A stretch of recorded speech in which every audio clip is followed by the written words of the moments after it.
दोस्तों नमस्कार। आज की अपनी इस ऑनलाइन क्लास में आप सभी लोगों का स्वागत है।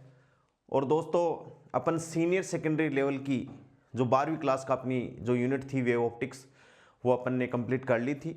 उसके साथ साथ में अपन ने न्यूमेरिकल करवाए थे।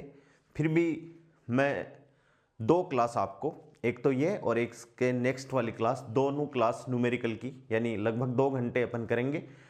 तो अच्छे न्यूमेरिकल हैं, थ्योरेटिकल न्यूमेरिकल ज़्यादा मैं करवा रहा हूँ, न्यूमेरिकली वैसे तो आप निकाल ही लोगे। तो देखिए दोस्तों, पहला क्वेश्चन नंबर 1 पहला है, निम्न में से कौन सी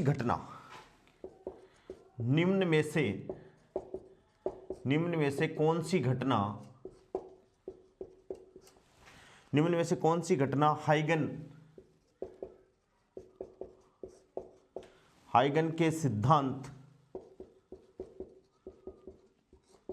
द्वारा नहीं समझाई जा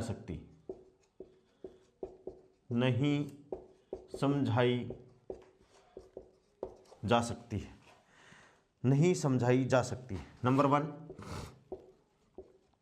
अपवर्तन, सेकंड परावर्तन, थर्ड व्यतिकरण, अपवर्तन, परावर्तन, विवर्तन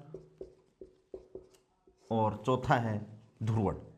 दोस्तों आपको ये क्वेश्चन पढ़ने से ये लगेगा कि चारों घटनाएं हाइगन के सिद्धांत से समझाई जा सकती हैं, लेकिन यदि आप ध्यान से इनको देखो, सोचो कि अपवर्तन, परावर्तन, हाइगन ने ये बोल के व्याख्या की है कि भाई अपवर्तन और परावर्तन को हमने समझा दिया, विवर्तन को भी उन्होंने बहुत एक्सपेरिमेंटल करके, लेकिन ध्रुवण की बात, ध्रुवण दे तो दिया लेकिन उसको इस सिद्धांत से समझाया, एक्सप्लेनेशन उसका नहीं है, कोई थ्योरेटिकल एक्सपेरिमेंटल एक्सप्लेनेशन ध्रुवण का नहीं है, क्योंकि उनको समझाने की जरूरत ही नहीं पड़ी। तो या तो भाई ये चारों घटनाएं किसके बेसिस पे, हाइगन के सिद्धांत से अपन समझा सकते हैं। ठीक है, मान लो ये क्वेश्चन एग्जाम में आता है तो इसका दोस्तों अप्रोप्रिएट आंसर होगा ध्रुवण, कि ध्रुवण हालांकि समझाया। अब कई बच्चे ये भी कह सकते हैं कि ये क्वेश्चन गलत है, डिलीट होना चाहिए, तो डिलीट भी हो सकता है, लेकिन यदि ऐसा क्वेश्चन आता है तो उसका अप्रोप्रिएट आंसर है ध्रुवण। दोस्तों ये पीएमटी में आया हुआ क्वेश्चन है, ठीक है, इसलिए मैंने आपको ये बताया है कि ध्रुवण वो घटना है जिसको अपन हाइगन के तरंग सिद्धांत द्वारा नहीं समझाया जा सकता। अप्रोप्रिएट, मैं ये नहीं बोल रहा कि ध्रुवण को समझाया नहीं है, ध्रुवण को भी अपन ने हाइगन के सिद्धांत से ही समझाया है, लेकिन यहां जो चारों ऑप्शन है उसमें अप्रोप्रिएट आंसर क्या है, ध्रुवण है। क्वेश्चन नंबर 2, हाइगन का सिद्धांत लागू होता है। हाइगन का सिद्धांत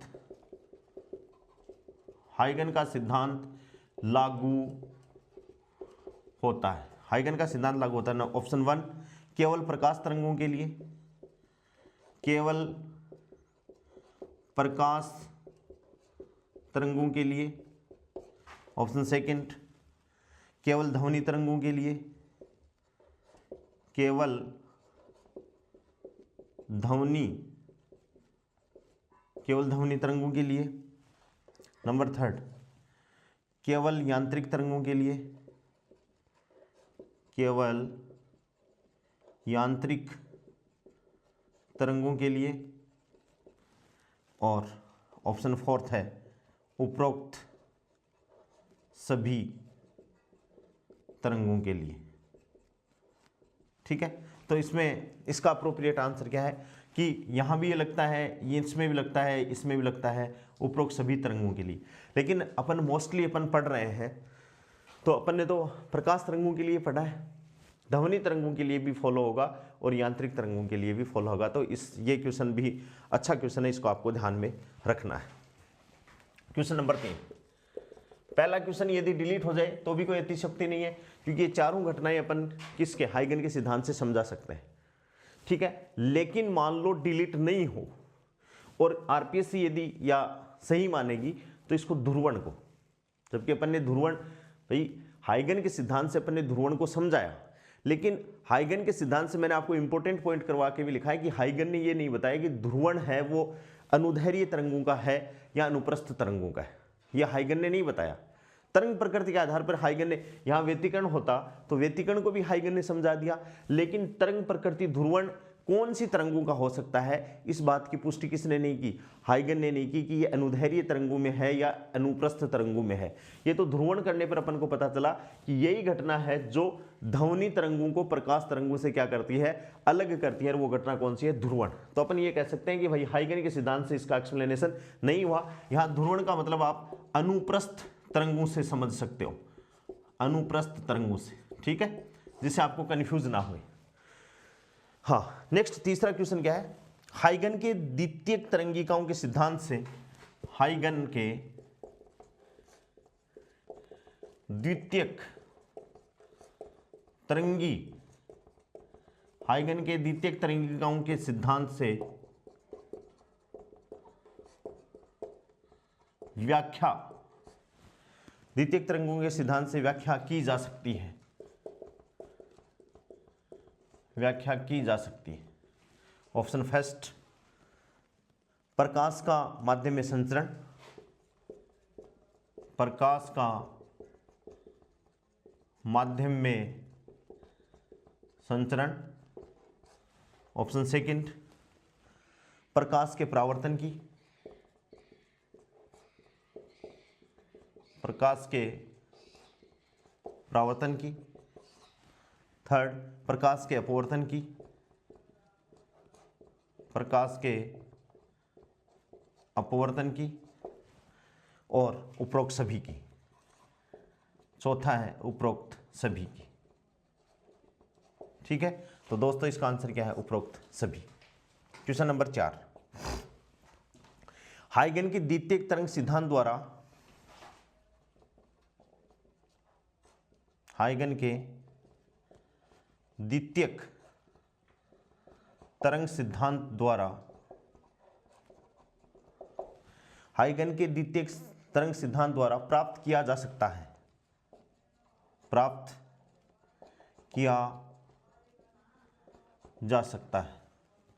नंबर 1, प्रकाश का वेग, प्रकाश का वेग। सेकंड, प्रकाश की तरंग दैर्घ्य, प्रकाश की तरंग दैर्घ्य। नंबर 3, ज्यामितीय विधि से, ज्यामितीय विधि से तरंगागर, ज्यामितीय विधि से तरंगागर। और माइक्रोस्कोप,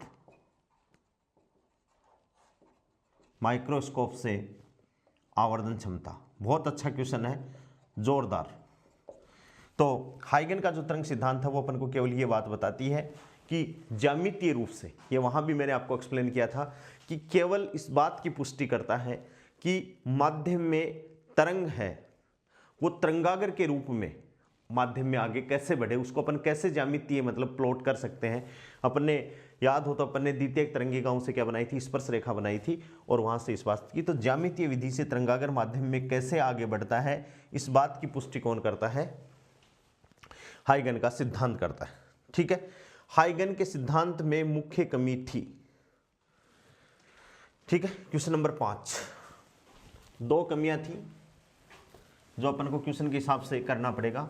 हाइगन के सिद्धांत में मुख्य कमी थी,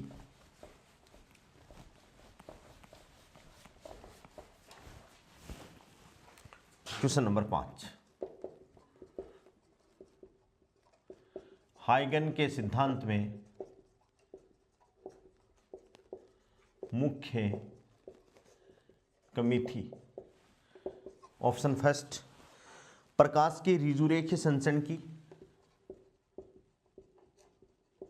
प्रकाश के ऋजु रेखीय संचरण की व्याख्या। सेकंड, श्वेत प्रकाश के वर्णक्रम की, श्वेत प्रकाश के वर्णक्रम की व्याख्या, संचरण की व्याख्या नहीं कर पाना, व्याख्या नहीं कर पाना। थर्ड है न्यूटन के वलयों की व्याख्या न कर पाना, न्यूटन के वलयों की व्याख्या न कर पाना। और चौथी है काल्पनिक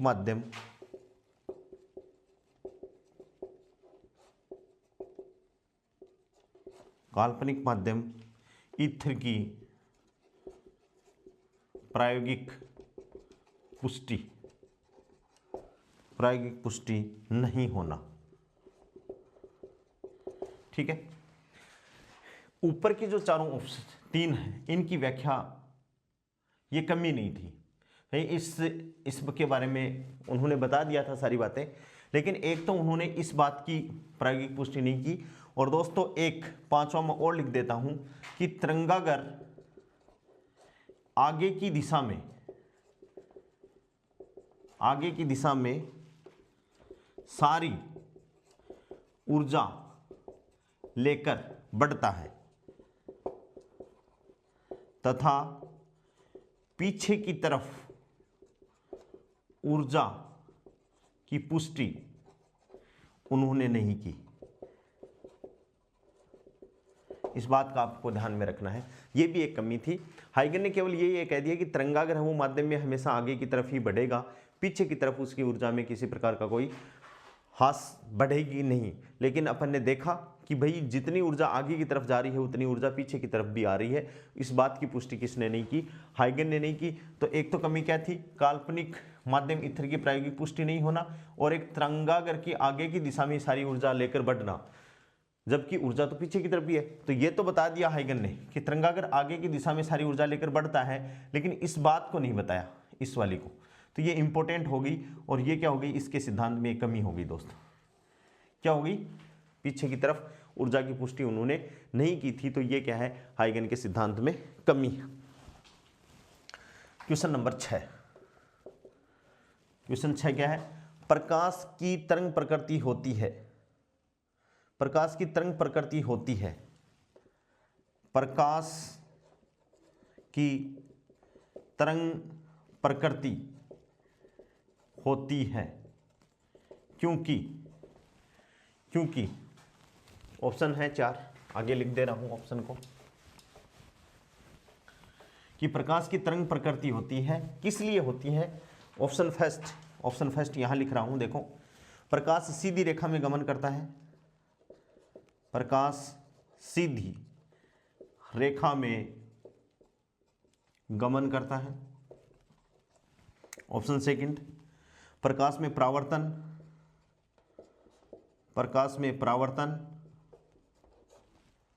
तथा अपवर्तन, प्रकाश में परावर्तन तथा अपवर्तन की परिघटना होती है। थर्ड ऑप्शन है प्रकाश में व्यतिकरण की परिघटना होती है। प्रकाश में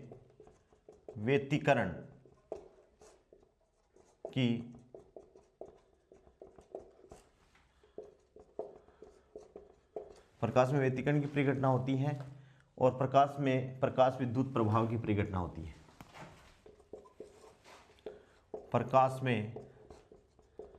प्रकाश विद्युत प्रभाव की घटना होती है।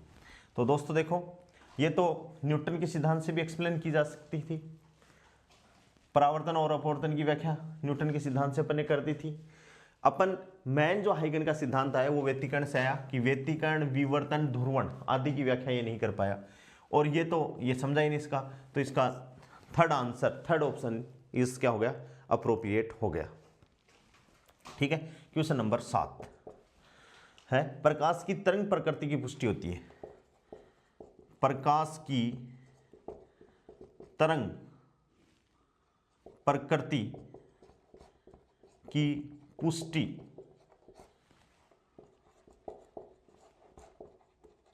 प्रकाश की तरंग प्रकृति की पुष्टि होती है। ऑप्शन फर्स्ट व्यतिकरण, ऑप्शन सेकंड विद्युत प्रभाव,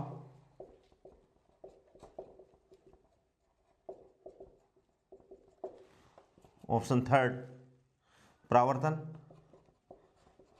और ऑप्शन फोर्थ अपवर्तन। ठीक है, तो इसका अप्रोप्रिएट आंसर व्यतिकरण। यहाँ तो कौन सी कण जो प्रकाश की जो पार्टिकल नेचर है उसकी स्टडी होगी, और परावर्तन और अपवर्तन तो यहाँ से पुष्टि नहीं होती। व्यतिकरण से प्रकाश की तरंग प्रकृति की क्या होती है दोस्तों, पुष्टि होती है। Next question, question number 8। व्यतिकरण की प्रक्रिया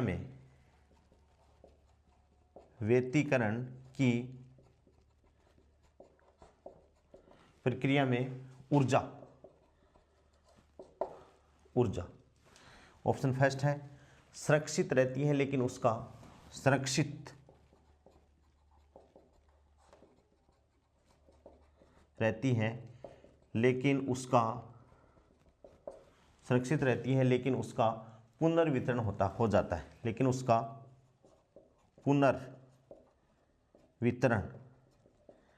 हो जाता है।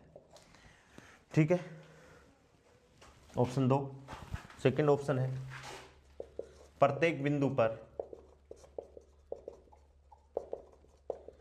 ऊर्जा समान रहती है। प्रत्येक बिंदु पर ऊर्जा समान रहती है। अदीप्त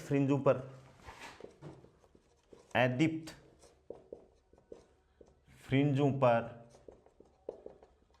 ऊर्जा नष्ट हो जाती है।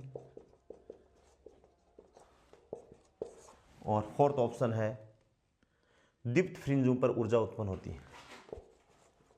दीप्त फ्रिंजों पर ऊर्जा उत्पन्न हो जाती है। ठीक है, तो इसका आंसर यही है कि व्यतिकरण क्या है, जिसमें ऊर्जा है, दो या दो से अधिक तरंगे किसी माध्यम में चलती हैं, एक दिशा में चलती हैं, तो उनकी ऊर्जा एक जगह हो जाती है। अध्यारोपण के सिद्धांत से परिणामी तरंग बनती है, और परिणामी तरंग की जो ऊर्जा है वो काली तथा चमकीली फ्रिंजों में एक समान रूप से वितरित हो जाती है। चमकीली फ्रिंजों की तीव्रता, सारी चमकीली फ्रिंजों की तीव्रता एक समान, और सारी काली फ्रिंजों की तीव्रता क्या है, एक समान। तो व्यतिकरण की घटना में ऊर्जा संरक्षित रहती है, लेकिन उसका पुनर्वितरण होता है। बिल्कुल सही बात है कि काली तथा दीप्त तथा अदीप्त फ्रिंजों में ऊर्जा का क्या हो जाता है दोस्तों, पुनर्वितरण हो जाता है, और यहां पर ऊर्जा का क्या रहता है, संरक्षण रहता है। ठीक है, नेक्स्ट क्वेश्चन देखिए दोस्तों, क्वेश्चन नंबर 9।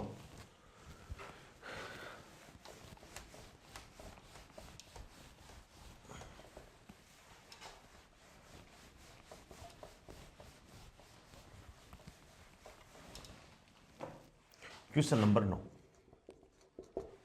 नौवां क्वेश्चन है व्यतिकरण कर रहे दो कला संबंध स्रोतों का व्यतिकरण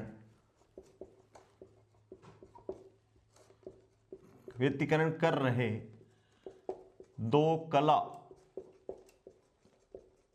संबद्ध स्रोतों व्यतिकरण कर रहे दो कला संबद्ध स्रोतों का परिणामी आयाम निर्भर करता है।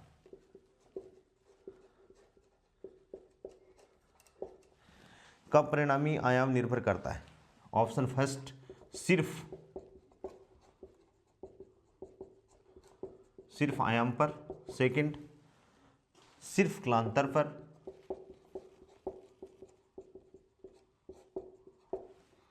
ऑप्शन थर्ड उपरोक्त दोनों पर, और option fourth none of this, उपरोक्त दोनों पर नहीं, नन। ठीक है, तो उपरोक्त दोनों पर, क्योंकि व्यतिकरण कर रहे दो परिणामी आयाम का सूत्र क्या है, r बराबर √a1 square plus a2 square plus 2a1 a2 cos phi. तो देखो फाई का मतलब है कलांतर, और ये क्या है आयाम, तो दोनों पर मतलब परिणामी जो तरंग होगी कला संबंध स्रोतों का उस पर निर्भर करेगी। क्वेश्चन नंबर 10 बहुत अच्छा क्वेश्चन है। व्यतिकरण की घटना में बहुत अच्छा क्वेश्चन है, अब तक सबसे इंपॉर्टेंट, वेरी इंपॉर्टेंट। व्यतिकरण की घटना में व्यतिकरण की घटना में निम्नलिखित में से व्यतिकरण की घटना में निम्नलिखित में से व्यतिकरण के निम्नलिखित में से प्रकाश तरंगों की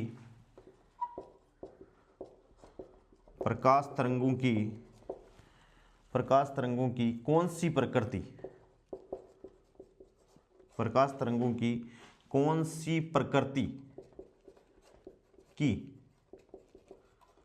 सी प्रकृति की पुष्टि होती है। बहुत अच्छा क्वेश्चन है। नंबर फर्स्ट अनुदैर्ध्य, सेकंड अनुप्रस्थ, थर्ड दोनों, उपरोक्त दोनों, और चौथा ऑप्शन है उपरोक्त में से कोई नहीं। उपरोक्त में से कोई नहीं। उपरोक्त में से कोई नहीं। बहुत अच्छा क्वेश्चन है। व्यतिकरण की घटना में निम्नलिखित में से प्रकाश तरंगों की कौन सी प्रकृति की पुष्टि होती है? तो ना तो अनुदैर्ध्य की होती, ना अनुप्रस्थ की होती है, इन दोनों की नहीं होती। तो दोस्तों इसका ऑप्शन है उपरोक्त में से कोई नहीं। क्योंकि पहला क्वेश्चन मैंने आपको एक्सप्लेन किया है कि हाइगन के सिद्धांत से कौन सी घटना नहीं समझाई गई, तो वहां अपन ने आंसर किया है ध्रुवण। यहां यह पूछा है कि व्यतिकरण की घटना से अपन को क्या इंफॉर्मेशन मिलती है कि प्रकाश तरंग है, अनुदैर्ध्य है, अनुप्रस्थ है, कौन सी है? तो ना तो अनुदैर्ध्य की पुष्टि होती है, ना अनुप्रस्थ की पुष्टि होती है। तो इसका ऑप्शन है ये। और एग्जाम में यदि ये क्वेश्चन आ गया तो आप इसको अनुप्रस्थ करके आओगे। क्या करके आओगे? अनुप्रस्थ करके आओगे। इसलिए ये क्वेश्चन बहुत इंपॉर्टेंट है। उपरोक्त में से कोई नहीं इसका आंसर। ठीक है दोस्तों, क्वेश्चन नंबर 11 है स्पष्ट व्यतिकरण प्रतिरूप प्राप्त करने के लिए स्पष्ट व्यतिकरण प्रतिरूप प्राप्त करने के लिए स्पष्ट व्यतिकरण प्रतिरूप प्राप्त करने के लिए यह आवश्यक है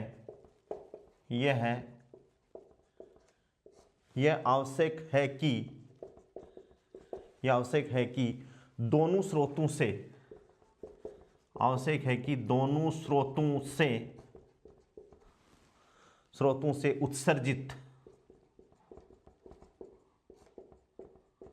दोनों स्रोतों से उत्सर्जित प्रकाश की तीव्रताओं का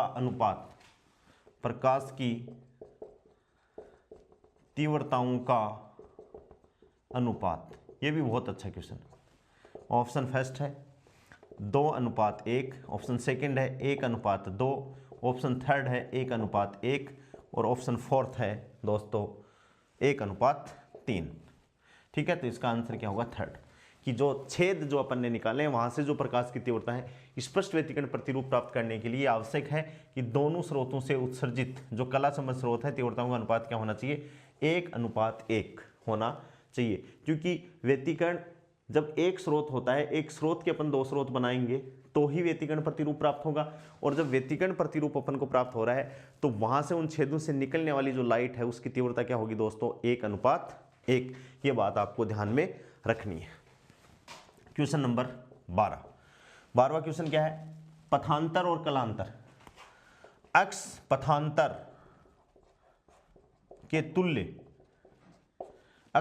के तुल्य कलांतर होता है। ठीक है, तो ऑप्शन है 2πx/λ, ऑप्शन सेकंड है 2πλ/x, ऑप्शन थर्ड है πx/λ और ऑप्शन फोर्थ है πλ/x। ठीक है, तो दोस्तों रिलेशन क्या होता है? अपन ने पढ़ा था 2/2π डेल्टा/λ और delta t upon capital T। ये ऑप्शन आपको याद रखना है।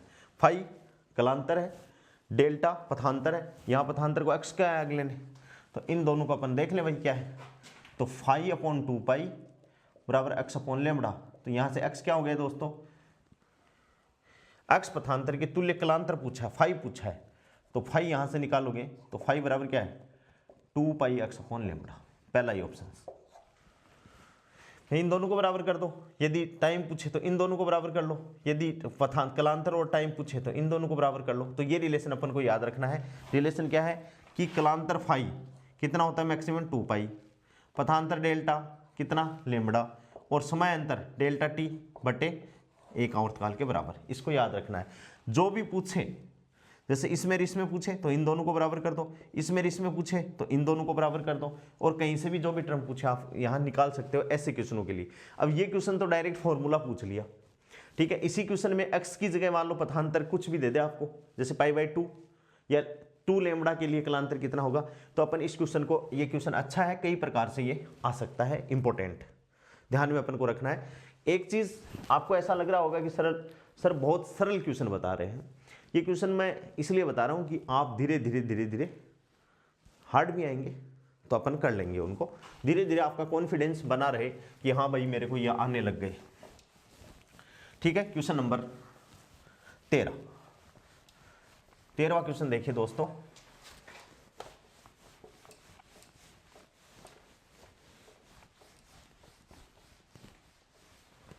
क्वेश्चन नंबर 13 क्या है, प्रकाश के कला संबद्ध स्रोतों, प्रकाश के कला संबद्ध स्रोतों, प्रकाश के कला संबद्ध स्रोतों संपोषी व्यतिकरण उत्पन्न करते हैं।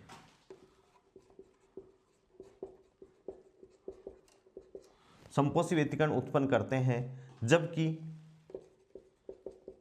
उनके मध्य कलांतर होता है, उनके मध्य कलांतर होता है। ऑप्शन फर्स्ट पाई, ऑप्शन सेकंड 1/2 पाई, ऑप्शन थर्ड 3/2 पाई, और ऑप्शन फोर्थ 2 पाई। तो कलांतर संपोषी व्यतिकरण के लिए क्या है 2n पाई है, क्या है भाई 2n पाई, और n की वैल्यू क्या है 0, 1, 2, 3 एंड सो ऑन, ठीक है। यानी क्या होगा 0 होगा, 2 पाई होगा, 2 पाई के बाद में 2 रखोगे भाई, 0 रखा तो 0, 1 रखा तो 2 पाई, 2 रखा तो 4 पाई, ऐसे ही 6 पाई, 3 दूनी 6, 4 दूनी 8 पाई एंड सो ऑन। यानी पाई का समगुणांक होगा। तो इसका आंसर क्या है ये हो गए। और जो बीच के बच गए यहाँ पर क्या होगा विनाशी व्यतिकरण हो जाएगा। ये फ्रिंज अपन को कैसी प्राप्त होंगी, यहाँ पर काली, और इस एक के लिए कैसी होगी चमकीली प्राप्त होगी। बहुत अच्छा है। नेक्स्ट क्वेश्चन, दो समान शक्ति के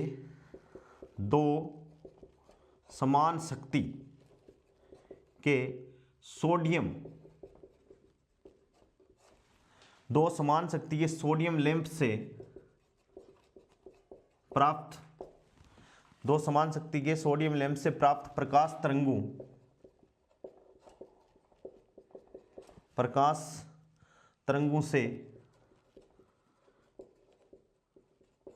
प्रकाश तरंगों से व्यतिकरण दिखाई नहीं देता। दो समान शक्ति के सोडियम लैंप से प्राप्त प्रकाश तरंगों से व्यतिकरण दिखाई नहीं देता। कि भाई व्यतिकरण हो तो रहा है लेकिन दिखाई नहीं देता। तो पहला ऑप्शन है दोनों तरंगों के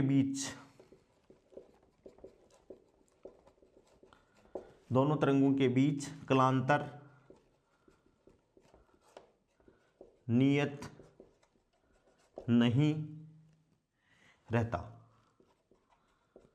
ठीक है। ऑप्शन सेकंड, दोनों तरंगों के बीच कलांतर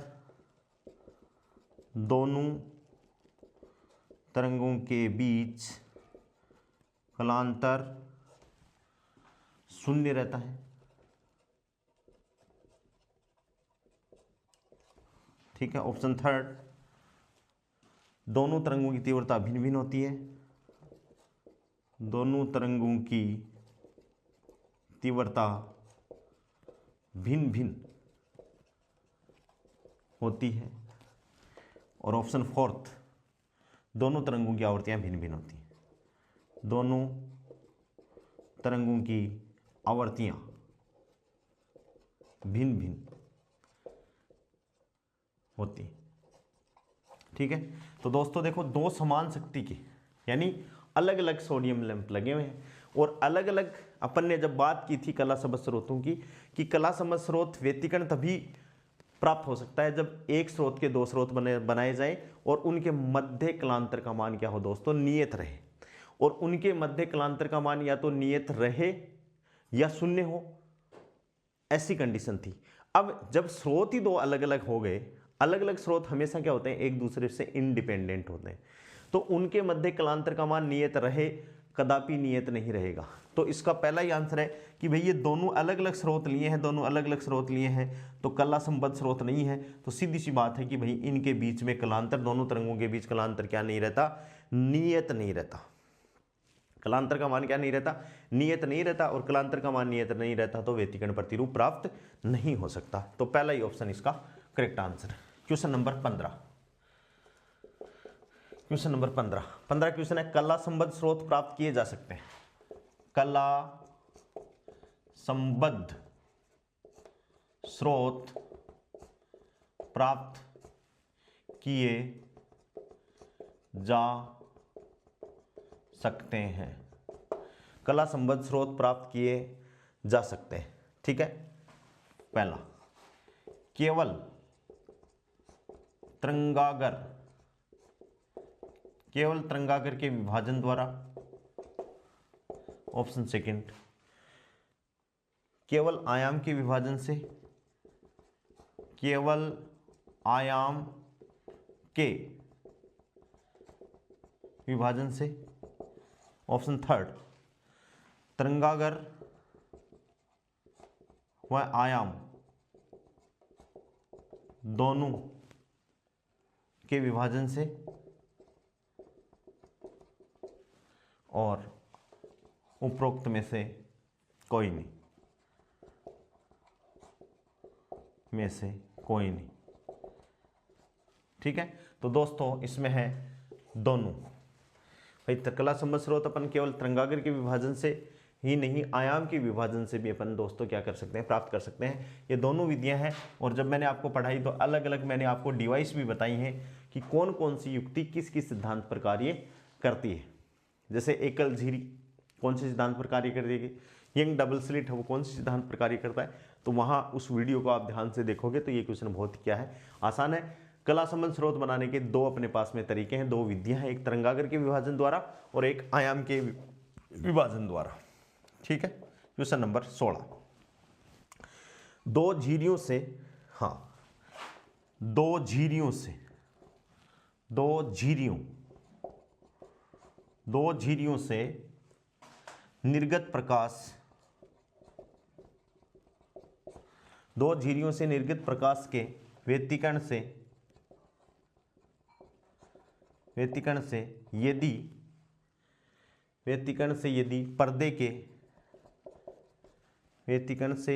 यदि पर्दे के किसी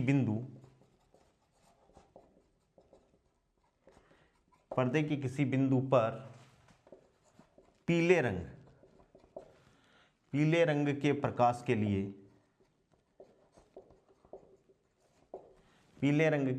के लिए पथांतर 3 λ/2 है। पथांतर कितना है, 3 λ/2 है। तो उस बिंदु पर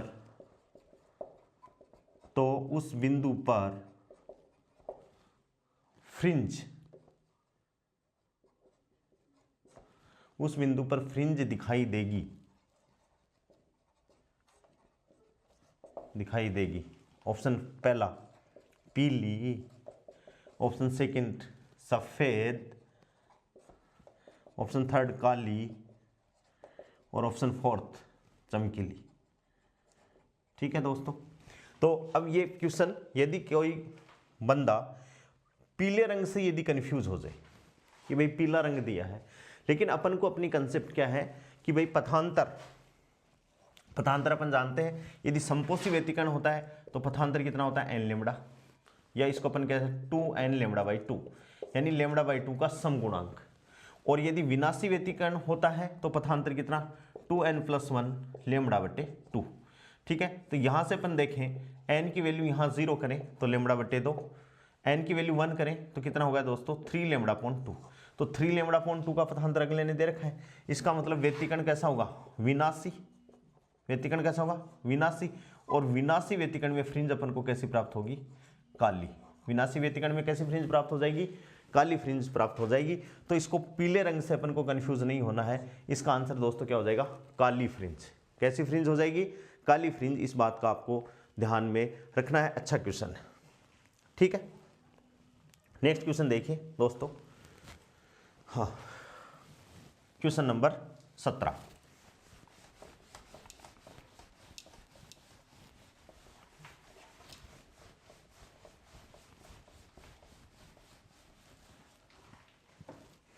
क्वेश्चन नंबर 17, क्वेश्चन 17 क्या है, दो तरंगों की तीव्रताओं का अनुपात, दो तरंगों की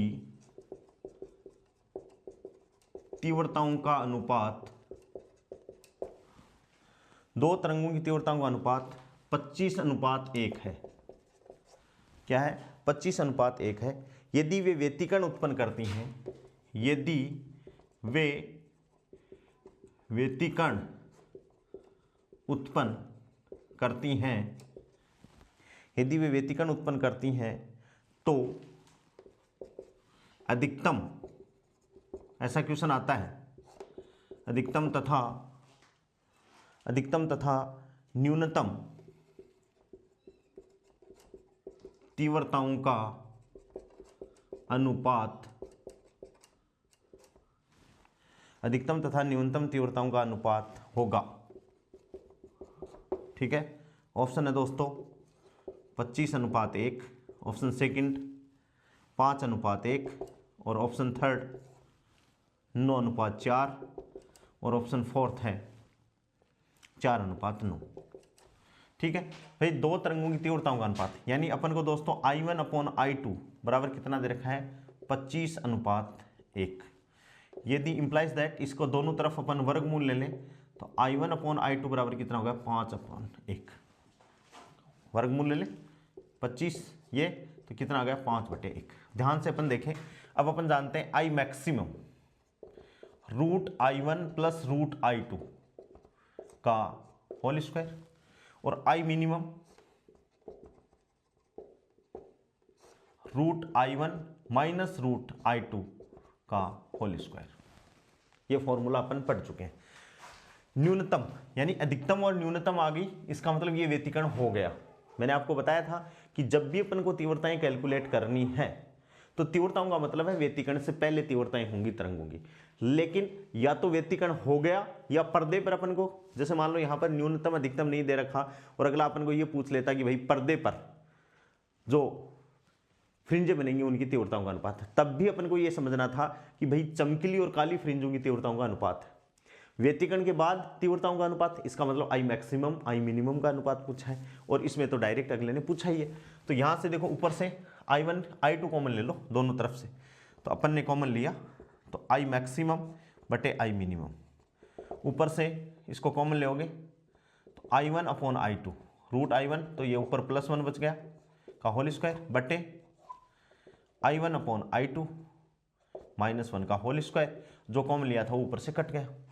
√I1 I2 की वैल्यू है अपने पास में, क्या है भाई 5/1 + 1 बटे 5/1 - 1।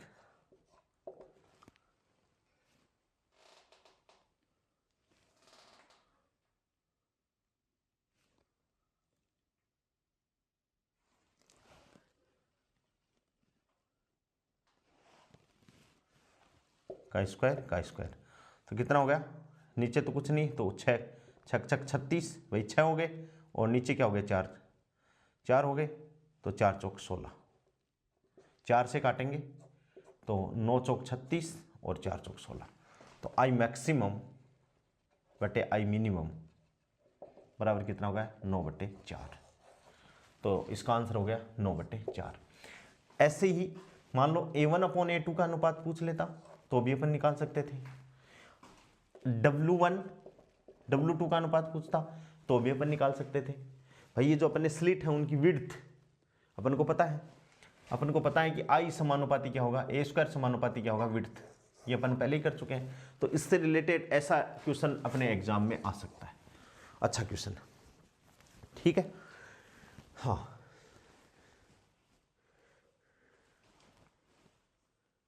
हाँ, क्वेश्चन नंबर 18, ये क्वेश्चन अच्छा हो गया। क्वेश्चन नंबर 18 देखिए दोस्तों,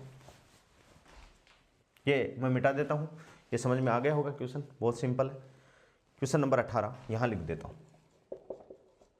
क्वेश्चन नंबर 18 है, यदि दो कला संबंध स्रोतों से, यदि दो कला संबद्ध स्रोतों से, यदि दो कला संबंध स्रोतों से प्राप्त तरंगों की तीव्रता आई हो तो समपोषी व्यतिकरण की स्थिति में, आई हो तो समपोषी व्यतिकरण की स्थिति में, समपोषी व्यतिकरण की स्थिति में परिणामी तरंग की तीव्रता का मान होगा, परिणामी तरंग की तीव्रता का मान होगा। क्वेश्चन क्या है दोस्तों, यदि दो कला संबंध स्रोतों से प्राप्त तरंगों की तीव्रता आई है तो समपोषी व्यतिकरण की स्थिति परिणामी तरंग की तीव्रताओं का अनुपात होगा। ऑप्शन में यहां लिख दे रहा हूं, बहुत आसान है, बहुत सरल है। ऑप्शन है पहला 2i, option second 4i, option third i और ऑप्शन फोर्थ है दोस्तों नन, उपरोक्त में से कोई नहीं। तो अपन को पता है भाई I तीव्रता है, दोनों की वैल्यू क्या है I है, तो अपन इसको लिखें तो क्या होगा I इक्वल्स टू परिणामी तीव्रता I1 plus I2 plus 2 I1 I2 और क्या हो गया cos फाई। समपोषी व्यतिकरण है, अधिकतम इसकी वैल्यू 1 होगी, तो I अगला बोल रहे हैं I प्लस 2I, ठीक है, और implies that I plus I plus क्या हो गया 2i, तो कितना हो गया 4i। और यदि ये विनाशी व्यतिकरण हो जाता, विनाशी व्यतिकरण हो जाता तो इसकी वैल्यू कितनी हो जाती -1 हो जाता, तो यहाँ माइनस आ जाता, एक कट जाती तो वो आता। तो ऐसे दो क्वेश्चन है, समपोषी व्यतिकरण है तो तीव्रता ये भाई ये +2 हो गया, और यहाँ आता तो ये -2 हो जाता, -2i होती तो ये 1i से 1i हो जाता, कंप्लीट हो जाता, ठीक है। विनाशी व्यतिकरण समान हो जाता तो 0 आ जाती काली, और यहाँ क्या होगी ये जस्ट होगी। तो इसको भी अपन को ध्यान में रखना है, यानी इस क्वेश्चन को दो क्वेश्चन मान के अपन को करना है। समपोषी व्यतिकरण हो गया तो 4i, विनाशी व्यतिकरण होता तो दूसरी अपने पास में चीज आ जाती, ठीक है। हाँ, क्वेश्चन नंबर 19, बहुत 19 का क्वेश्चन मैं आप लोगों को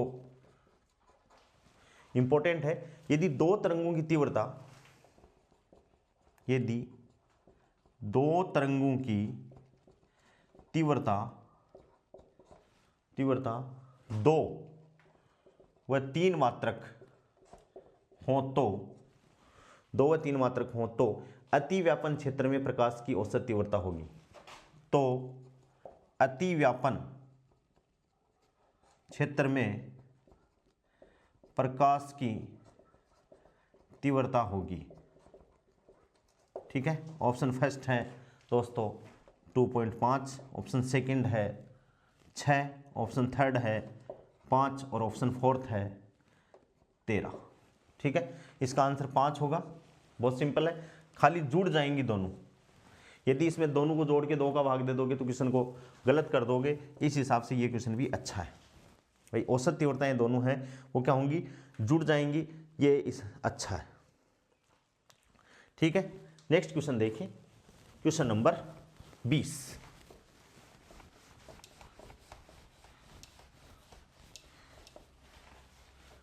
क्वेश्चन नंबर 20 देखिए दोस्तों, अच्छा क्वेश्चन है और 20 नंबर जैसे क्वेश्चन आते भी हैं। क्वेश्चन नंबर है 20 क्वेश्चन है, दो स्वतंत्र एकवर्णीय प्रकाश स्रोतों से, दो स्वतंत्र एक वर्णीय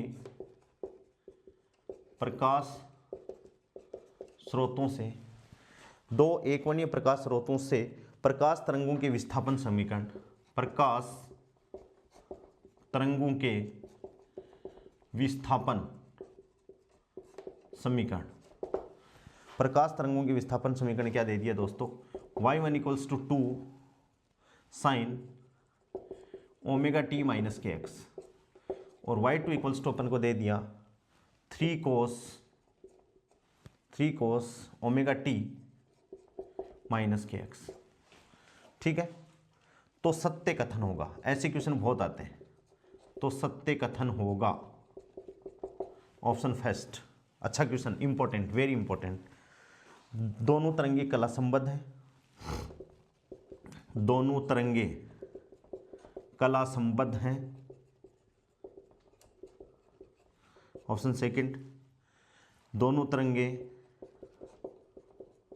कला असंबद्ध हैं, कला असंबद्ध है।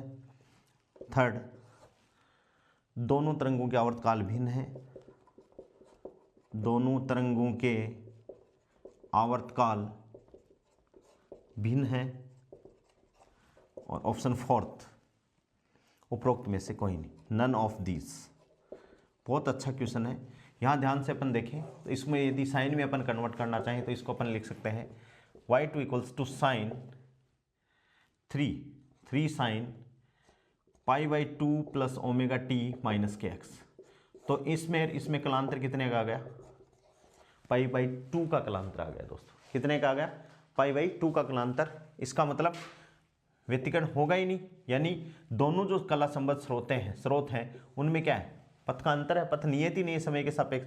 तो दोनों तरंगे क्या होगी, दोनों तरंगे क्या होंगी दोस्तों, कला असंबद्ध होंगी। और मान लो ये क्वेश्चन आ जाए एग्जाम में कि क्या इन दोनों तरंगों के अध्यारोपण से व्यतिकरण प्रतिरूप प्राप्त हो सकता है, तो उसका आंसर होगा दोस्तों नहीं, क्योंकि ये स्रोतें दोनों तरंगे हैं, ये कला संबद्ध स्रोत उत्पन्न नहीं कर रही हैं। अलग अलग भाई इनका पथांतर है या कलांतर है, कला कोणों का मान है, कलांतर है, वो समय के सापेक्ष क्या नहीं है, नियत नहीं है। तो इन तरंगों से क्या नहीं हो सकता, व्यतिकरण प्रतिरूप प्राप्त नहीं हो सकता है, क्योंकि ये कला संबद्ध स्रोतें हैं। नेक्स्ट क्वेश्चन और देखिए, एक क्वेश्चन, व्यतिकरण की घटना प्राप्त होती है, क्वेश्चन नंबर 21। व्यतिकरण की घटना प्राप्त, व्यतिकरण की घटना प्राप्त होती है, ऑप्शन केवल अनुदैर्घ्य, केवल अनुदैर्घ्य यांत्रिक तरंगों द्वारा, यांत्रिक तरंगों द्वारा। ऑप्शन सेकंड, केवल अनुप्रस्थ यांत्रिक तरंगों द्वारा, केवल अनुप्रस्थ यांत्रिक तरंगों द्वारा। ऑप्शन थर्ड, केवल विद्युत चुंबकीय तरंगों द्वारा, केवल विद्युत चुंबकीय तरंगों द्वारा। ठीक है, और उपरोक्त सभी प्रकार की तरंगों द्वारा, उपरोक्त सभी प्रकार की तरंगों द्वारा। ठीक है दोस्तों, तो 11वीं क्लास में आपको याद है तो अपन ने पढ़ा था व्यतिकरण ध्वनि में भी, ध्वनि तरंगे यांत्रिक तरंगे होती है, तो ये सही है। अनुप्रस्थ तरंगे की घटना हो सकती है और विद्युत चुंबकीय प्रकाश हो गया, तो इसका ऑप्शन क्या होगा, फोर्थ ऑप्शन इज करेक्ट, कि सभी प्रकार की तरंगों में व्यतिकरण की घटना दोस्तों अपन को मिलती है। ऐसे ही विवर्तन के बारे में पूछे तो विवर्तन भी सभी प्रकार की तरंगों में अपन को मिलता है। कई बार क्या है, बहुत आसान क्वेश्चन अपन धोखे में गलत कर देते हैं। क्वेश्चन नंबर 22 और देखिए, प्रकाश के निश्चित व्यतिकरण के लिए, प्रकाश के निश्चित व्यतिकरण के लिए, प्रकाश के निश्चित व्यतिकरण के लिए आवश्यक है कि दोनों स्रोत आवश्यक रूप से, दोनों स्रोत आवश्यक दोनों स्रोत आवश्यक रूप से, ऑप्शन फर्स्ट, नियत कलांतर वाले हों, नियत कलांतर वाले हों। ऑप्शन सेकंड, संकीर्ण हो। ऑप्शन थर्ड, एक दूसरे के नजदीक हो, एक दूसरे के नजदीक हो। और ऑप्शन फोर्थ, समान आयाम के हो, समान आयाम के हो। ठीक है, तो इसका करेक्ट आंसर दोस्तों क्या है, नियत कलांतर वाले हों, तभी मतलब क्या हो सकता है, व्यतिकरण की घटना हो सकती है। ठीक है दोस्तों, एक क्वेश्चन मैं आपको लिख दे रहा हूं जो मैंने आपको पहले करवा दिया है, जिससे आपको यह लगे कि भाई सर ने क्वेश्चन नंबर 23, ये अपन ने जब पढ़ा था तभी करवा दिया था मैंने ये क्वेश्चन, इसलिए मैं वापस इसको दोहरा नहीं रहा हूं। क्वेश्चन नंबर 23, दो प्रकाश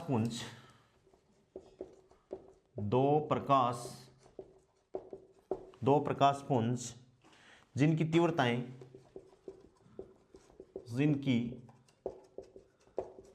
क्रमशः है I तथा 4I है, I तथा 4I है, पर्दे पर व्यतिकरण प्रतिरूप उत्पन्न करती हैं, पर्दे पर व्यतिकरण प्रतिरूप उत्पन्न करती हैं यदि इनमें बिंदु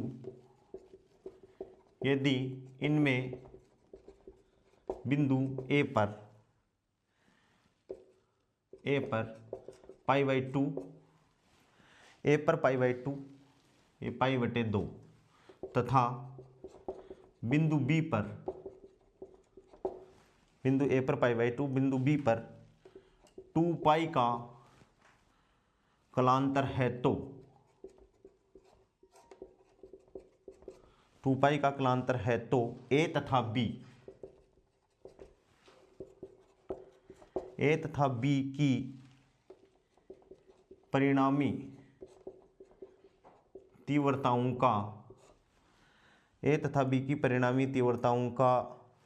में अंतर होगा। ये क्वेश्चन मैं करवा चुका हूं आपको, अच्छा क्वेश्चन है, ये अपनी एनसीईआरटी बुक का क्वेश्चन है। 2I, option second 5I, option third I और ऑप्शन फोर्थ है 4I। तो इसका आंसर क्या है, 4I है। ये क्वेश्चन मैंने आपको वहां करवा दिया है। अपन को जब π/2 का कलांतर है तो व्यतिकरण कैसा हो रहा है, 2π का है, तब तो समपोषी व्यतिकरण, π/2 का है तो विनाशी व्यतिकरण हो रहा है। और दोनों के लिए अपन को I निकालना है, तीव्रता निकालनी है। और जब तीव्रताएं निकालेंगे जो आ जाएंगी, एक में 9I आएगी, एक में कितना आएगी दोस्तों, 9I, एक में कितनी आएगी 5I, दोनों का अंतर अपन लेंगे तो कितना आंसर आ जाएगा, 4I आ जाएगा। ये क्वेश्चन मैं ऑलरेडी करवा चुका हूँ आपको वीडियो में, इसका ये क्वेश्चन आपसे मैंने डिस्कस कर लिया है। अब इसको वापस अगेन बताने में कोई सार वाली बात नहीं है। ठीक है दोस्तों, ऐसे अपन ने 23 क्वेश्चन मैंने आप लोगों को डिस्कस कर दिए हैं। लगभग 15 या 16 क्वेश्चन मैंने आपको वहाँ कर दिए थे, तो 23 और 10 33 क्वेश्चन हो गए। एक क्लास न्यूमेरिकल की मैं पोलराइजर तक, चाहे उसमें 30 हो चाहे 32 क्वेश्चन हो, वो मैं वहाँ तक आपको इसकी और करवाऊँगा। आपको भी इसके क्वेश्चन और लगाने हैं। बस अपन को ये ज़रूर ध्यान में रखना है कि जिस भी यूनिट को अपन कंप्लीट कर लें उसके न्यूमेरिकल आपको मैक्सिमम से मैक्सिमम लगाने हैं, ताकि आपको कॉन्फिडेंस आए, आपकी एक्यूरेसी अच्छी हो। और क्वेश्चन मैंने आपको कहा कि आंसर लास्ट तक निकाल कर आपको छोड़ना है। ठीक है दोस्तों, तो आप लोग प्रैक्टिस करोगे। और मैंने आपको कहा था कि चैनल को ज़्यादा से ज़्यादा अपने दोस्तों के साथ में शेयर कीजिए। 11वीं क्लास के बच्चे भी पढ़ सकते हैं, 12वीं क्लास के बच्चे भी पढ़ सकते हैं। और दोस्तों जो कॉलेज के बच्चे हैं, जो BSc part first year, second year, third year, वो भी इस चैनल को सब्सक्राइब करके पढ़ सकते हैं, क्योंकि मैं उसी हिसाब से आप लोगों को पढ़ा रहा हूँ। ठीक है, आज के लिए इतना ही। बहुत बहुत धन्यवाद।